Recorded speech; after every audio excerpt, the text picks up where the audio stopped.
Yo, Hopeless here. And, today we are doing part 2 of What If Naruto Was Lost. We're going to begin this part of the What If, after a time skip, as what happened after the last part is not the most important. Anyhow, we see Naruto as he would be atop of a vantage point within the compound that, what is his name? Carver had set up.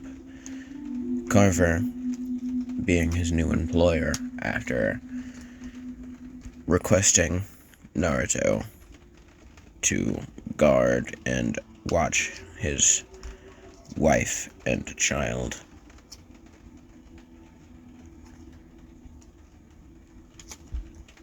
At all times. Naruto would be doing this splendidly, as he would not take any kind of breaks. He would always be observing, always watching. He watched who she talked to, who she interacted with at all times.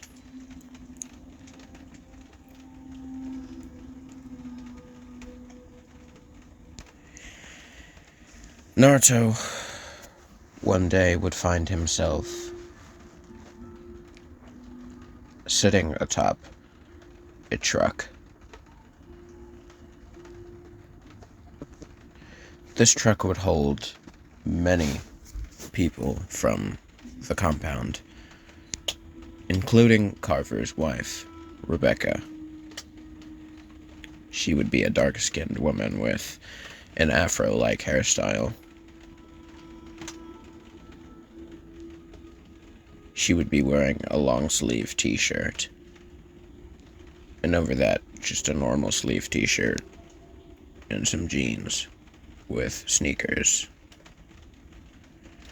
By the way, Naruto is currently wearing an Anbu uniform that he took from his dimension.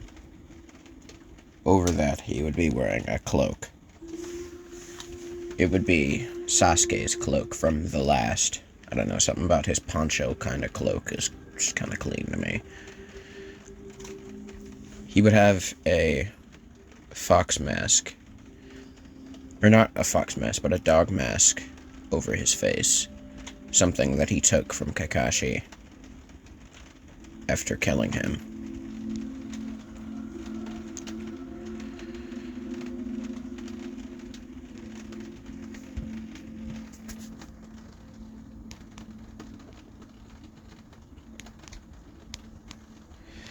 But overall, this would not be of any importance.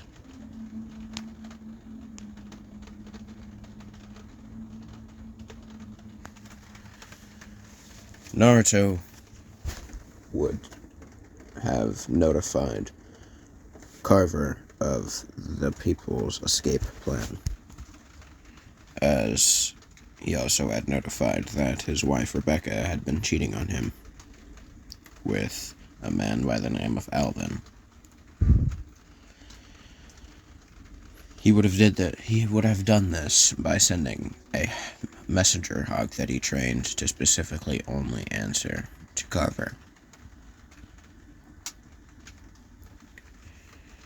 Now, this truck is quite large. If you've ever played Walking Dead Season 2, and you know the part where Clementine and them get captured, that's the kind of truck it is. Anyhow, Naruto would find himself at a cabin of sorts after almost a week of traveling. They would find themselves at a cabin, though at one point they had ditched the truck as to not arouse suspicion and not get caught and brought back to Carver. After they ditched the truck, Naruto had hinged himself into a bird and flown above them, constantly watching and following them.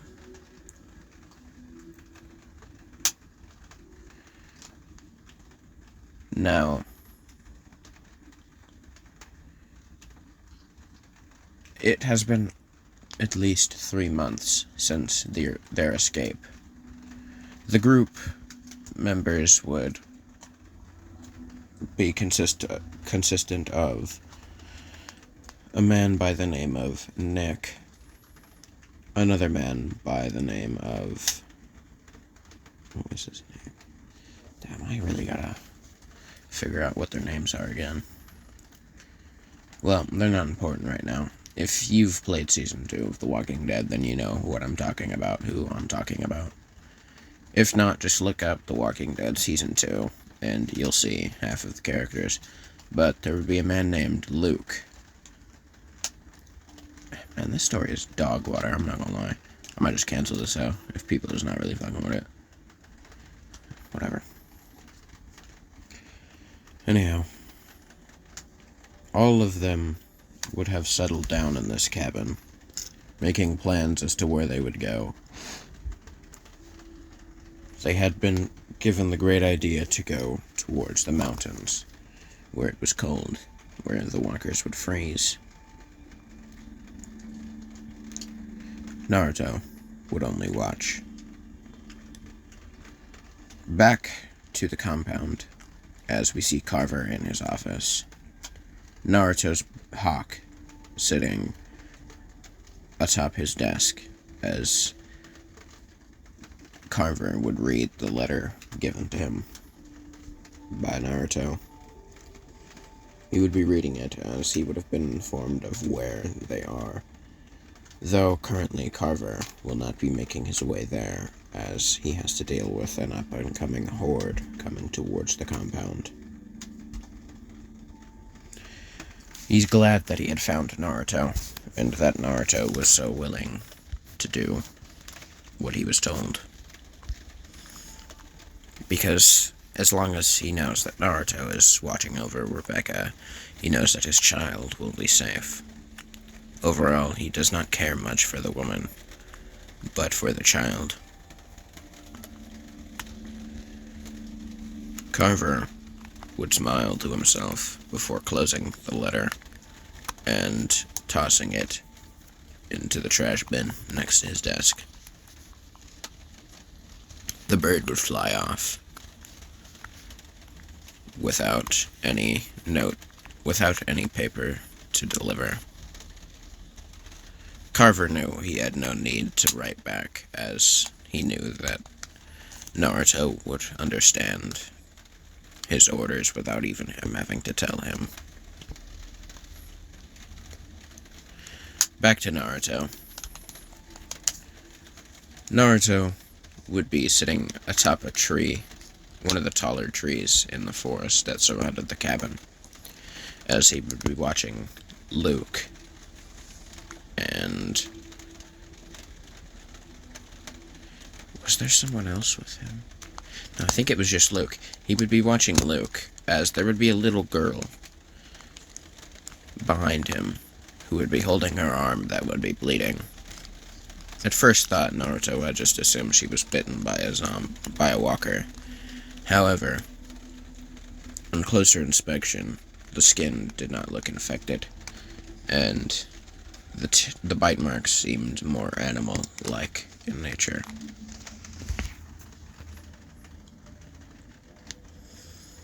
Naruto would only observe this. It is now night, as the group had decided to lock the girl in the shed, and waited out to see if it was a zombie or a walker bite mark, instead of a dog bite, as the girl had claimed. The girl was about to sneak out of the shed before she would hear footsteps outside of the shed. As she was about to crawl outside of a little hole in the side of the shed, she would see a man wearing strange gray and black armor and a brown cloak over his shoulders. He would have a strange mask over his face. This would be Naruto. Naruto would kneel down towards the girl before he would point behind her, understanding she would crawl back inside the shed before Naruto would do so himself, as he would be inside the shed along with Clementine, being the girl's name. Clementine, normally, she understands how fear feels, but being in the presence of this strange man made her fear skyrocket from before. She had never seen such an intimidating person, not even when Kenny was angry, or that man that had tricked her into believing that he had her parents. She would then speak to the man. Who are you? Naruto would stare at the girl before speaking. My name is Naruto. I am here to assist you in cleaning and stitching up your wound. But didn't your group say that they wouldn't? Naruto would retort. I am not a part of their group. While it is true that I have traveled with them, I am not a part of it. In fact, I am risking my entire cover by even allowing you to know of my presence. However, I do not wish to see a child suffer. Needlessly, that is. Clementine would only nod, looking down to the floor.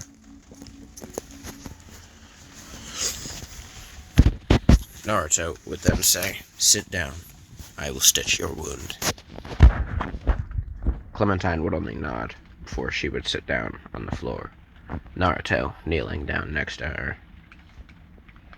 Naruto would take a needle and some thread, or whatever you use to stitch wounds, I don't know. But before he did that, he would clean it with some chemicals, mostly alcohol. He would stitch the girl's wound, who had surprisingly been silent throughout the entire endeavor, though he could tell that it hurt quite a lot, due to her wincing in pain frequently throughout the process. Though Naruto was impressed to see a child with no sort of chakra within her body, and any kind of training be able to endure such pain, especially at such a young age. Naruto would then stand before he would say, "You will not speak of my presence in front of the people that live in that cabin. Should you even attempt to do so." Naruto would then look back at her, the right eye of his mask glowing a bright red. "I will kill you." Naruto would then vanish into thin air. Clementine would have been terrified at that statement, but she would not end up telling, as she thought that Naruto was a kind man, though harsh, still kind.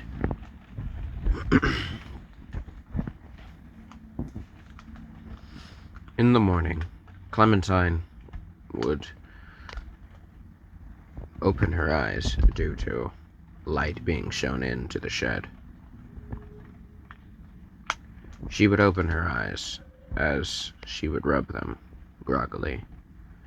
Before all in front of her, all of the group would be there, expecting her to have turned into a walker. Now, normally, she would have been attacked during the night in the shed However, Naruto would have killed and dispatched of that walker quickly before he left.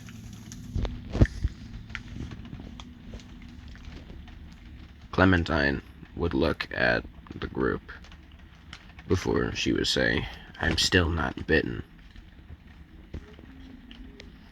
The doctor of the group, I can't remember his name for the life of me right now. It was Martinez, maybe? Maybe it was something else. I'll look it up later. But, no, it was Carlos. Alright, Carlos. The doctor of the group, Carlos, would take a look at her wound only to see it stitched up.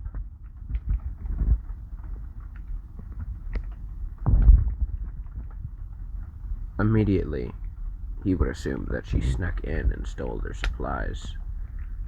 But after further investigation into that theory, he would find that none of their supplies had been taken.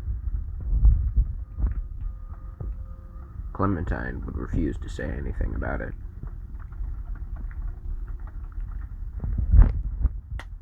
Eventually, they let her into the house. They began to discuss about as to why she is outside in this forest alone. Clementine would explain that her group was attacked by some men and that she got separated from them.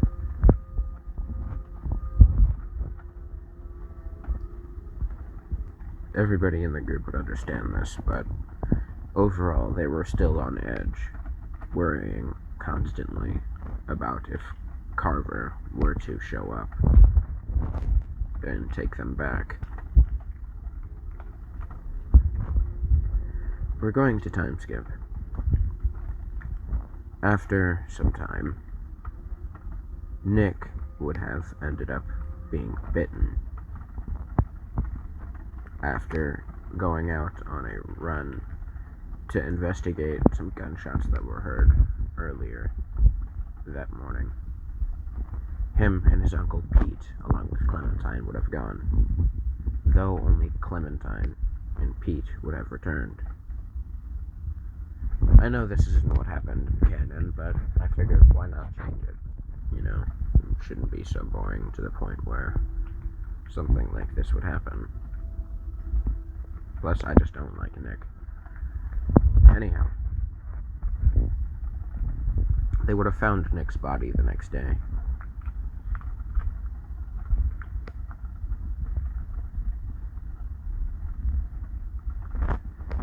Now, we time skip once more. We see the group traveling on a bridge, as it would just be Clementine and Luke at this time.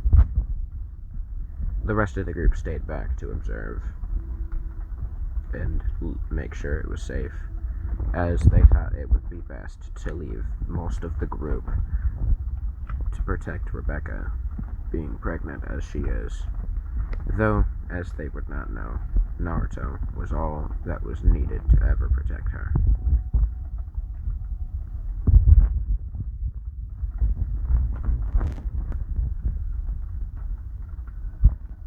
Naruto would be sitting atop the bridge, not really being able to be seen, as he was too far away from all of the people to be seen, though Clementine had spotted him after having looked up out of curiosity to see if there were any birds flying above her. She would see Naruto staring down at her, as she would smile at him. Not receiving anything in return, she would look down, and she would look back for. She would go back to looking forward, as walkers had come up upon them. Now, Clementine would be dangling from the side, or the middle of the bridge, as there was a large hole in it.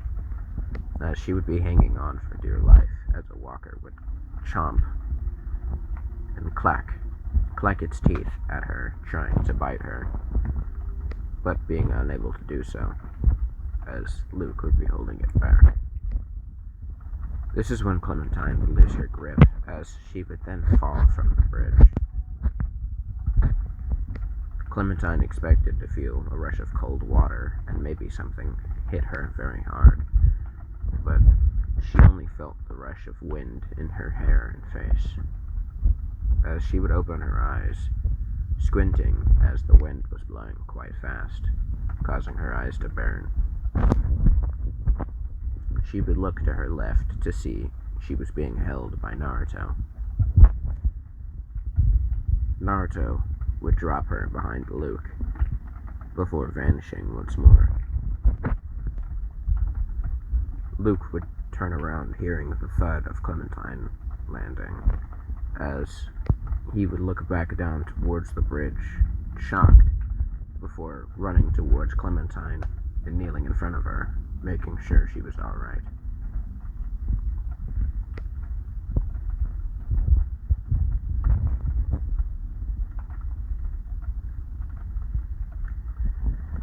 They would encounter a man who would be Asian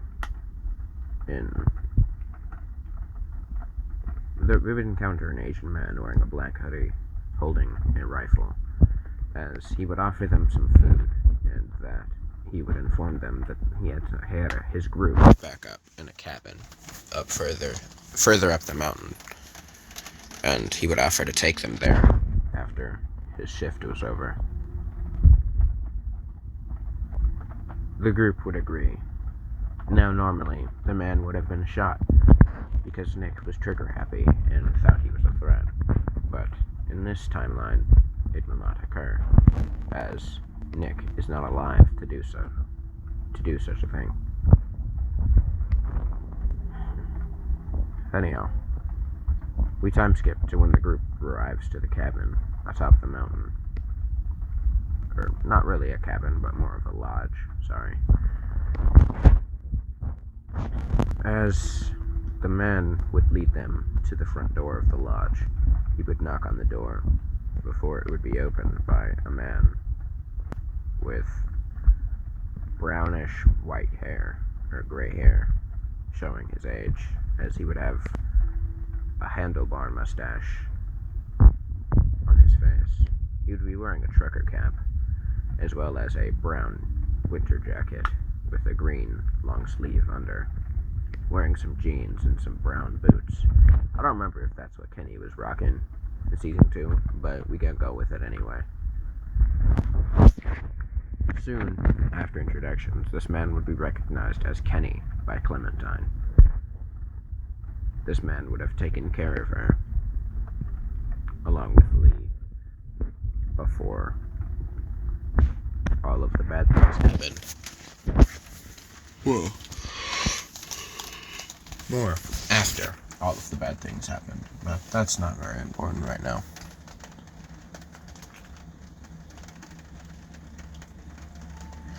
Later into the night, Kenny would be standing outside, keeping watch for now, as he would hear footsteps to the side of him. As he would turn, but he would see someone he did not recognize. It would be a man wearing black and gray armor, a strange dog-like mask, and a brown cloak. Kenny would immediately be on alert, as he hadn't even heard the man come up until a few seconds before he got too close. Kenny would immediately aim his pistol towards him, as he would say, "Who the hell are you?" But in a southern accent. I'm not gonna do that, though. Anyhow, the man would only look at Kenny, being unresponsive for a moment, before he would say, "That is of no importance currently. For now, I only come to give you a warning." Kenny would inch his finger towards the trigger, as he would say, "Oh yeah, what kind of warning?"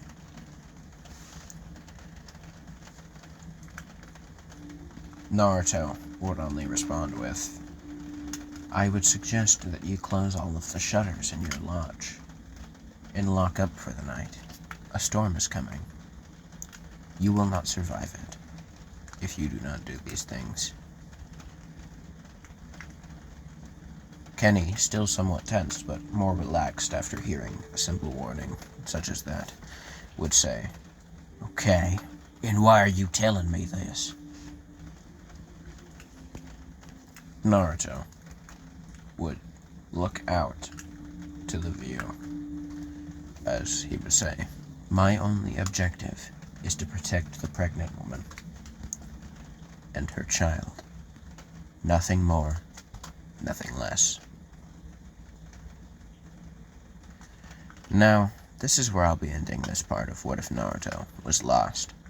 Hope you enjoyed. If you didn't, don't care. I really don't. Till next time.